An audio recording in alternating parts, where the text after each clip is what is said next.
Salut à tous, allez on va faire le bilan vite fait, alors ça va durer 5 minutes ou ça va durer une demi-heure, j'en sais rien. Le bilan de la saison en Champions League, le bilan Paris, le projet, ce qui n'est pas. Bon évidemment, après une élimination, la énième élimination évidemment à tête reposée, on est peut-être moins virulent ou moins déçu ou plus virulent, parce qu'on réagit vraiment avec ce qui n'a pas été, etc. Et bon, cette saison, ça a été un très beau parcours en Ligue des Champions, clair. Mais Paris a été surtout une équipe de contre-attaque. Que contre-attaque. C'est comme ça qu'ils ont réussi au Bayern. C'est comme ça qu'ils ont réussi au Barça. Le Bayern est sorti parce qu'il manquait des éléments très importants, dont Lewandowski. Et oui, et oui. Donc là, il manquait hier Mbappé à 100%. Il n'était pas là. Et bah voilà. C'est un Mbappé en forme. Bah, c'est une pièce très, très, très, très, très importante qui manque. Comme Lewandowski qui n'était pas pour claquer les buts au Bayern. Et ben, le Bayern est sorti malgré sa domination, notamment à l'aller. Donc Paris, résultat, c'est un peu comme le Final 8 la saison dernière ou les années précédentes. Les gens y croient, on y croit, et puis après on se rend compte qu'il y a les limites. Alors l'année dernière, il y avait le Final 8, etc. Mais ces magnifiques joueurs que Paris a achetés à l'été 2017, les fameux Neymar et Mbappé, 400 millions pour les deux, qui a vidé les caisses derrière pour recruter les joueurs très importants, c'est-à-dire un bon gardien. Le nombre de saisons où le Paris a galéré avant d'avoir un très très bon gardien. Milieu de terrain, pour remplacer les Thiago Motta ou avoir l'équivalent d'un Matuidi, etc.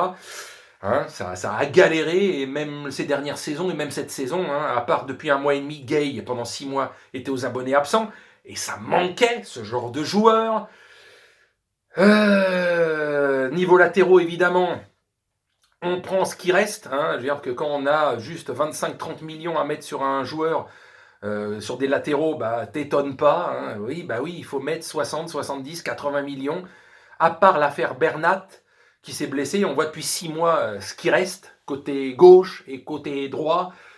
Quant à des Kurzawa, des Becker, des Diallo, des Florenzi, des Kerrer, etc., comment tu veux espérer aller au bout d'une compétition? Aller loin, tu peux aller loin sur un coup de chance, sur le talent des contre-attaques. Je vous dis, ça a été une équipe de contre-attaque et la meilleure au monde pendant une période, Paris, mais de contre-attaque.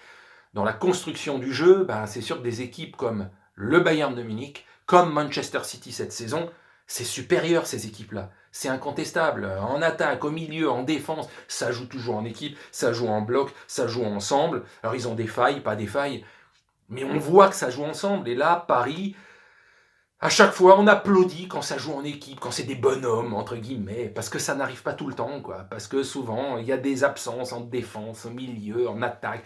Il y en a qui sont transparents, etc., etc.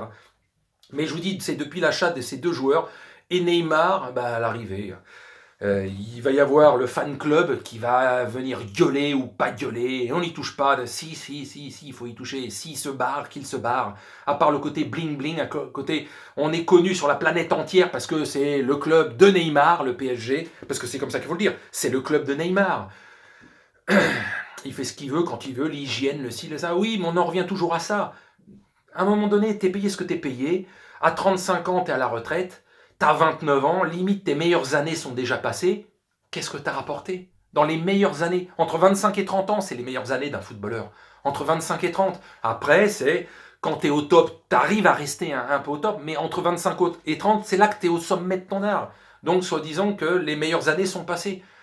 Tu vas faire quoi, Neymar, derrière? Puisqu'on te laisse faire, on est l'un des rares clubs à laisser faire. Même Leonardo, ça pose pas de problème de voir que tu te couches à 3 heures du matin, etc. Tu es absent 50% des matchs, mais ça apporte pas de soucis, quoi. 50% des matchs, tu es absent. Et les 50 où tu es présent, tu en as un bon tiers où tu es absent, même sur le terrain, quoi. Donc voilà, on en revient toujours à la même chose. Donc voilà, ils font avec les moyens qu'ils ont, pour recruter ce qu'ils peuvent. Le coup du siècle, c'est Navas, pour 20 millions, un truc comme ça. Exceptionnel d'avoir un tel gardien pour ce prix-là. Mais la preuve, ils misent pas 60 ou 70 millions sur un très bon gardien, sur des très bons latéraux, sur un très bon milieu de terrain. Ils ne mettront jamais 60-70 millions sur des joueurs indispensable pour faire tourner une équipe et qu'elle aille très loin dans la compétition. Une vraie équipe, on sait que sans très bonne défense, sans très bons latéraux, sans très bon milieu, dans le football moderne, tu ne fais rien. Regardez les équipes que j'ai nommées. Les Real Madrid, les Bayern de Munich, les Manchester City. Regardez les joueurs qu'ils ont à chaque poste. Vous avez vu? Franchement, là, quand vous avez des Mahrez, des De Bruyne, là, rien que ça, c'est des tueurs, quoi. Hyper talentueux, ou le Bayern de Munich, ou Liverpool, enfin, à leur sommet, là, quand ils ont gagné ces dernières années, regardez les joueurs qu'ils avaient à chaque poste. Est-ce qu'on a l'équivalent à Paris? Évidemment que non. Évidemment que non. Et c'est depuis 4 ans qu'on se pose les mêmes questions. Donc, à un moment, c'est casse-couille. C'est casse-couille, franchement. Tu vas te poser la même question.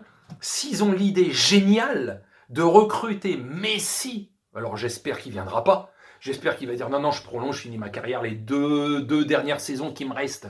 Parce il reste 2 saisons avant qu'il se barre aux États-Unis. Il va peut-être rester au Barça et c'est une très bonne chose parce que le fait de rien que prendre, d'avoir l'idée de prendre Messi, c'est vrai qu'avec Messi en plus, ça va défendre. Niveau offensif, les 3 à 4 joueurs offensifs vont défendre encore plus avec lui. Vous avez vu comment ça défend à Liverpool, au Bayern, à Manchester City, au Real, les attaquants, les milieux offensifs, comment ça défend et qu'on n'attend pas juste les 1 ou 2 milieux défensifs et les défenseurs pour défendre. Tout le monde défend quand il faut. Oh, ça me fait bafouiller,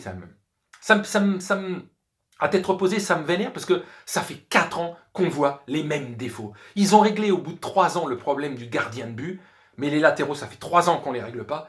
Depuis 3 ans, on ne règle pas le problème du milieu de terrain. Gay, depuis 1 mois et demi, il est revenu à ce que tout le monde espérait, mais pendant 6 mois, il a été porté disparu, le mec. Donc voilà, qu'est-ce que tu veux avancer comme ça? Et quand tu mets des attaquants fantomatiques comme Icardi, oui, il peut claquer des buts, mais si tu lui donnes pas le ballon, il sert à rien, quoi. Il faut des joueurs qui viennent chercher le ballon, qui construisent. Je vous rappelle, regardez les joueurs qu'il y a offensivement dans les autres clubs qui ont gagné ces dernières années et regardez le boulot qu'ils font. C'est sans fin cette histoire, c'est sans fin. Tant que Leonardo, tant qu'au-dessus, là-haut, on n'a pas compris comment fonctionne le foot. Simplement, c'est pas du marketing, c'est pas être célèbre sur la planète entière parce qu'on a tel ou tel joueur, etc. Mais qu'à l'arrivée, tu peux jouer comme ça pendant 15 ans, pendant 20 ans, tu ne la gagneras jamais, cette putain de Ligue des Champions. Et ben, ça peut durer très longtemps, ce cirque. Allez, faites du bling-bling, ne construisez pas d'équipe, gardez Neymar pendant 4 ans de plus. Lui, arrivé à 31-32 ans, il va complètement couler parce que c'est ce qui est arrivé à la plupart des joueurs brésiliens de ce niveau-là, qui, passé 31-32 ans, étaient quasiment morts pour le très haut niveau. Et Neymar va faire partie de ces joueurs-là. C'est pas à 31-32 ans qu'il va être plus fort et avec une hygiène de vie, alors ton physique régresse, que quand tu as entre 25 et 30. Tu es censé être là au meilleur de ton niveau, quoi. Donc voilà. Après que Mbappé reste ou pas, il fait ce qu'il veut aussi. Je pense qu'on en est réduit à on s'en bat les steaks. Restez, partez, limite partez pour reconstruire un vrai projet. Parce que rester, ils vont rester. Ouais. Depuis 4 ans, vous êtes là. Depuis 4 ans. Et ça a été au bout de quoi à l'arrivée? À un moment donné, il y a toujours 1 ou 2 équipes qui vous sont nettement supérieures. Quoi qu'il arrive, le grand Liverpool, de toute façon, aurait été largement supérieur à Paris il y a 2-3 ans. Le Bayern de la saison dernière a été supérieur à tout le monde. Le Manchester City de cette saison va probablement, peut-être, être la meilleure équipe en Europe et a gagné cette Ligue des Champions. Et personne ne trouvera à redire, tellement c'est quasiment évident dans la façon de jouer, comment c'est un rouleau compresseur et les joueurs de talent qu'ils ont. Donc voilà, une vidéo conclusion d'une dizaine de minutes pour se dire, voilà, Paris, tu vas encore en chier. Si tu trouves pas les bons joueurs qu'il faut et t'investis pas là où il faut, dans les latéraux, au milieu défensif, etc., arrête avec les attaquants, les ci, les ça, juste pour faire du cirque. Parce qu'à l'arrivée, tu vas jamais au bout. Tu vas jamais au bout. Magnifique équipe de contre-attaque cette année, la meilleure au monde, mais ça suffit pas. Ça suffit pas, il faut construire le jeu. Il faut garder le ballon. Il faut être un rouleau compresseur, comme les adversaires que j'ai cités.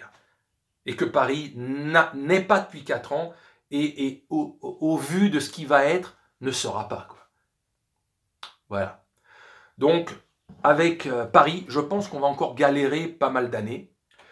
Et je pense que les autres clubs français, vu le niveau en Ligue des Champions, on va galérer encore de très nombreuses années encore.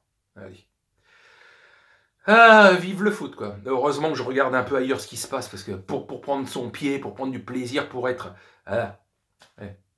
Des joueurs comme De Bruyne et Mahrez, ben voilà, ça fait kiffer quand même. Hein. Pourquoi t'as pas l'équivalent dans les clubs français tout le temps et qu'on gagne jamais rien? Allez, salut à tous.